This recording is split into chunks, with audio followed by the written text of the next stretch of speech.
Let me fix that right now. Because what just happened between Donald Trump and Mark Carney is the kind of story that gets buried under headlines about tariffs and trade deficits, while the actual bomb ticks quietly underneath all of it. This isn't about politics. It's not about two leaders posturing for their base. This is about water, your water. The water that grows your food, generates your electricity, and keeps the factories running that produce the goods your family buys every single week. And right now, the entire system that was supposed to protect your access to that resource just got thrown into a standoff that nobody in Washington is being straight with you about. Here's what actually happened. On March 11, 2025, British Columbia's Energy Ministry put out a press release. Quiet. No fanfare. It said the United States had paused negotiations on the Columbia River Treaty, a 61-year-old agreement that has been governing water flow, flood control, and hydroelectric power between the U.S. and Canada for longer than most people reading this have been alive. 6 years of negotiations, 18 formal rounds of talks, an agreement in principle signed by both governments in July 2024, a real document with real frameworks covering real water. Killed, stopped, frozen. Not because of a technical dispute, not because engineers couldn't agree on reservoir levels, because Donald Trump is in a trade war with Canada, and he decided that water was his next piece of leverage. And then Mark Carney looked Trump in the face and said no. Not maybe, not let's revisit, no. Canada's water is not for sale. It is not a bargaining chip. It is not going into any trade deal, any pressure campaign, any annexation fantasy. No. And that single word, that one refusal, just set off a chain reaction that is going to show up in your electricity bill, your grocery receipt, and eventually your paycheck. And you deserve to know exactly how. We know the details of this because the paper trail is public, and the officials involved have been unusually candid.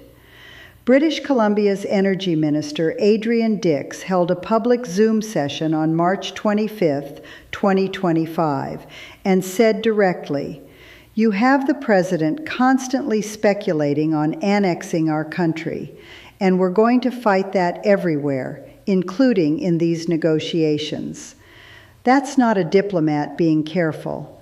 That's a minister telling you on the record that the water negotiation has been contaminated by the same toxic atmosphere as the 51st state threat, the tariff war, and the economic siege Trump has been running against Canada since his second term began.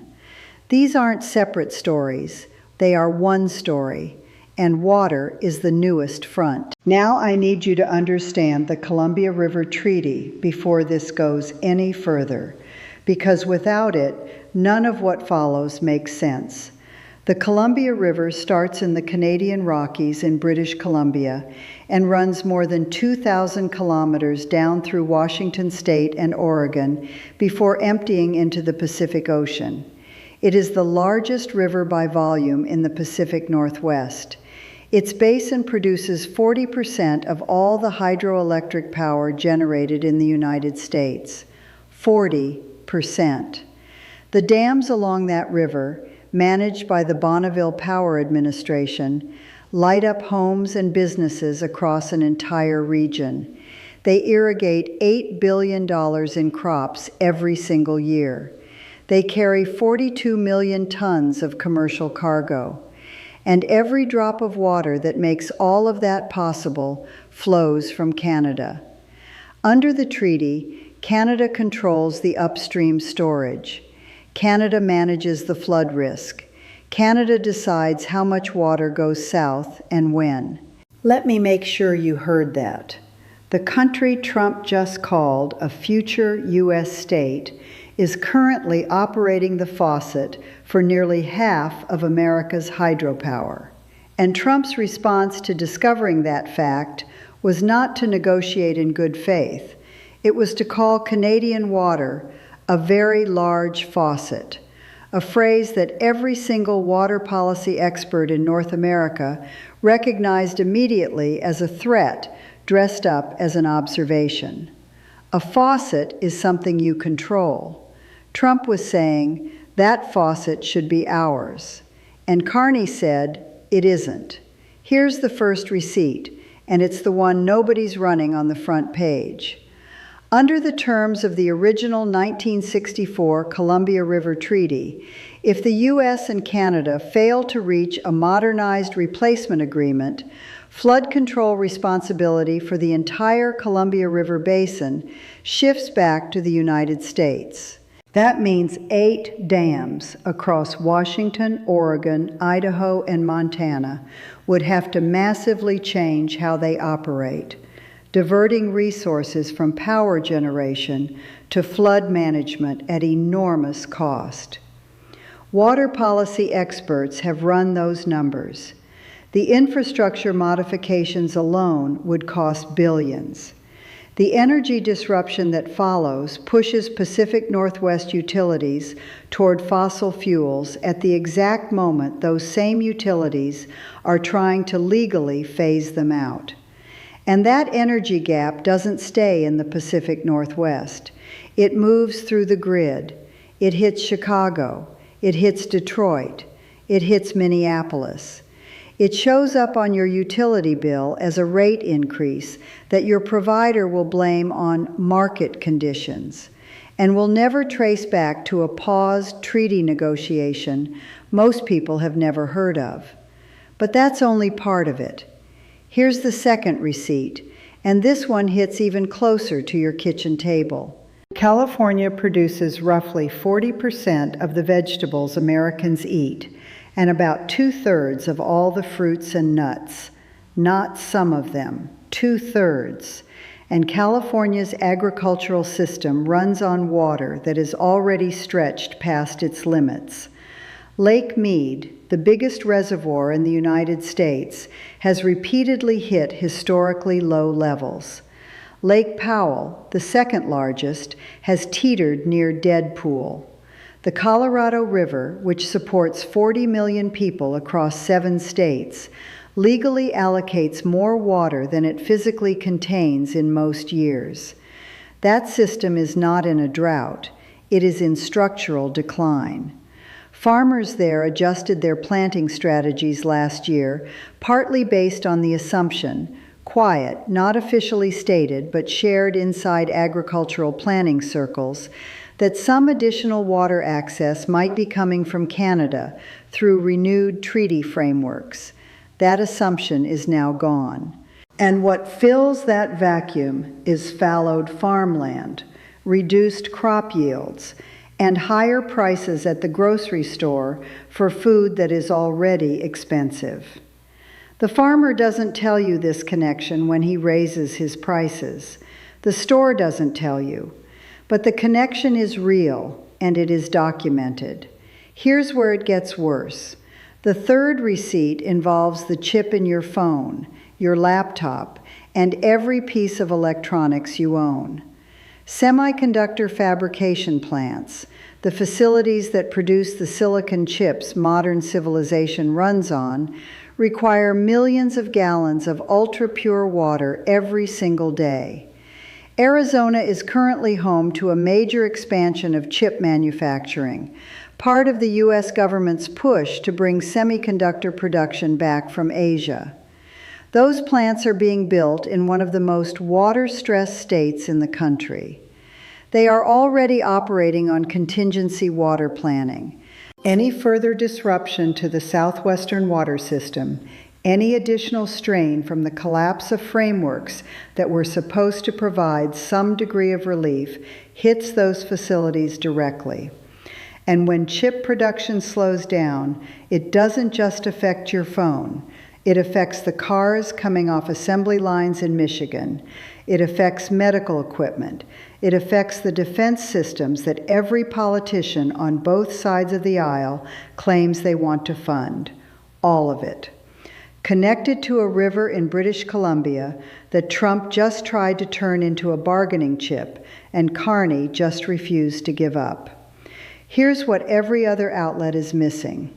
They are covering this story as a bilateral trade dispute. Two governments, two positions, a standoff that will eventually get resolved through some diplomatic formula that lets both sides claim victory.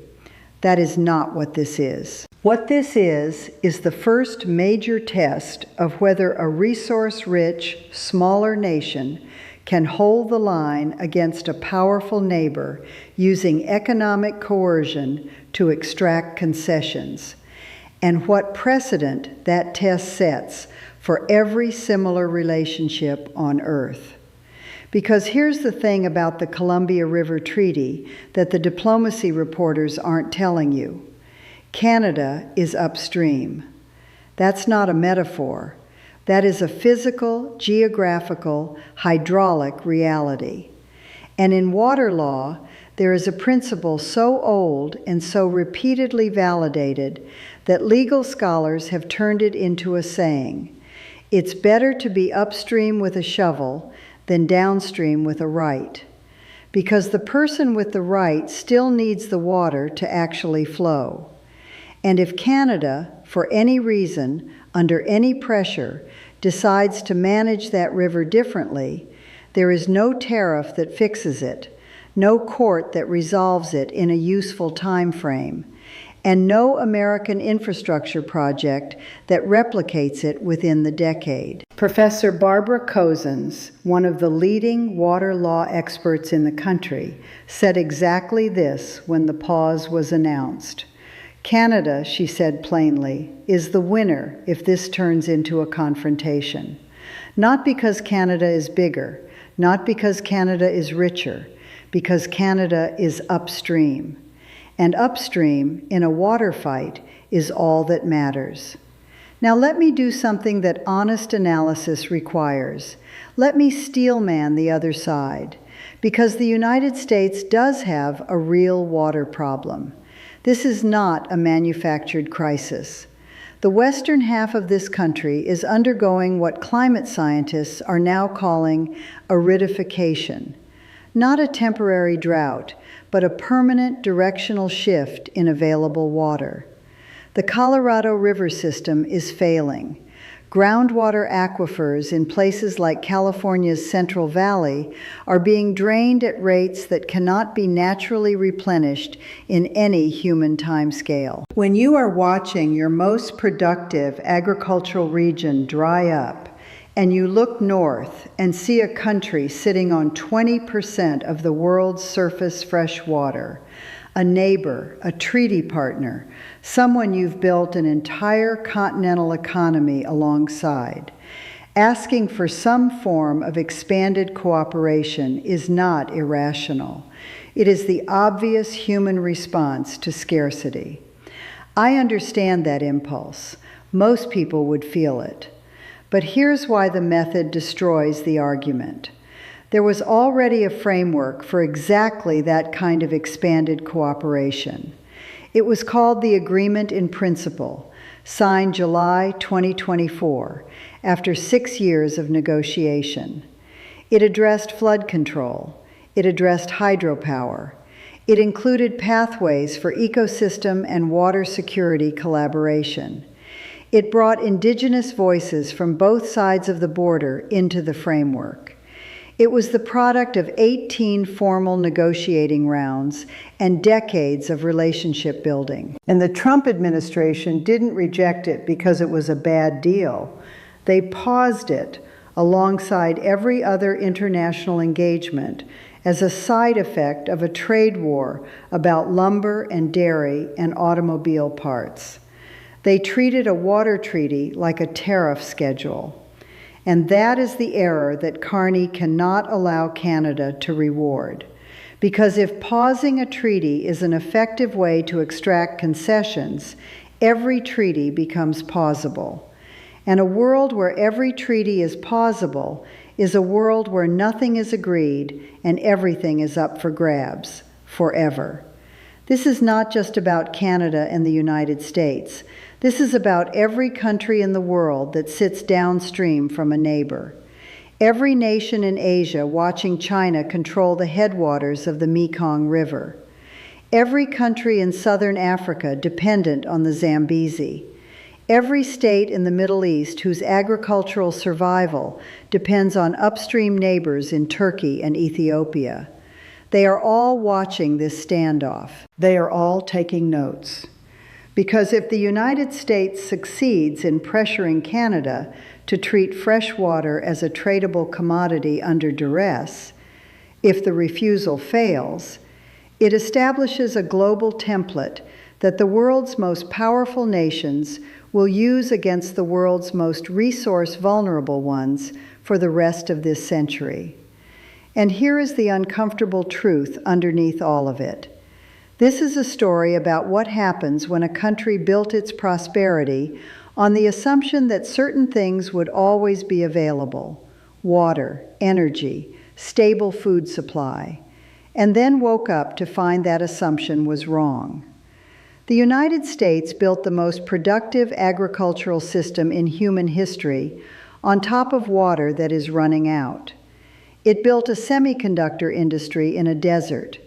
It built cities in places that ancient societies knew better than to build cities. And for decades, the combination of engineering genius, cheap energy, and cooperative international relationships papered over those structural vulnerabilities. That paper is tearing now. And the instinct, when your foundation starts to crack, is to look for someone else's foundation to stand on. Canada's foundation is made of water, and Canada just said, no, you don't get to stand on it under these terms. The farmer in Arizona who fallows his fields this spring, the family in Portland whose electricity bill quietly goes up because hydropower output is being managed under uncertainty, the worker in Phoenix at a semiconductor plant that's already operating under water contingency protocols. They are all connected to this story, and none of them were given the connection. They were given headlines about tariff percentages and trade deficits and bilateral meetings. The actual story, the one that connects their daily lives to a river treaty, a Canadian refusal, and a demand that was never going to work, was buried under the noise. Carney saw all of this. The man ran the Bank of Canada. He ran the Bank of England. He has looked at sovereign balance sheets that most politicians will never understand. And when he looks at Canada's position right now, in 2026, he sees something that most leaders would miss. Canada is holding the single most valuable strategic asset of the next 50 years. Not oil, that's getting phased out. Not rare earth minerals, those can be synthesized. Water. Clean, abundant, upstream water. In a world that is running out of it, and he is not trading it under duress, not for tariff relief, not for diplomatic goodwill, not for any short-term concession that leaves Canada's long-term leverage diminished. He is holding the line. And in the years ahead, when the global reckoning over fresh water accelerates, and it will, that line will be remembered as the moment Canada decided what kind of power it wanted to be. Watch the next 90 days carefully. If the U.S. State Department resumes formal treaty negotiations, that is a stabilization signal. It means the trade war logic has been separated from the water logic, and there is room for a final agreement. If negotiations remain paused past the summer flood control season, the interim agreements that are currently keeping basic operations functional will start to show their limits. And if either government moves toward treaty termination, which triggers a 10-year dissolution process. All bets are off on energy prices, water allocations, and the broader U.S.-Canada relationship for the foreseeable future. Every one of those outcomes is on the table right now, and the window where they can still be shaped is narrowing. The next 72 hours matter more than the next 72 news cycles, because what gets filed, said, or decided in that window will either hold this story in place or blow it wide open. If this is the kind of analysis corporate media won't give you, hit subscribe and turn on notifications. This channel exists for exactly these moments, when the real story is hiding underneath the one they're running on the front page. And I want to hear from you. Do you think Canada is right to hold that line no matter what pressure comes? Or does the scale of America's water crisis justify a different conversation? One of those questions has a harder answer than it looks. Tell me which one in the comments.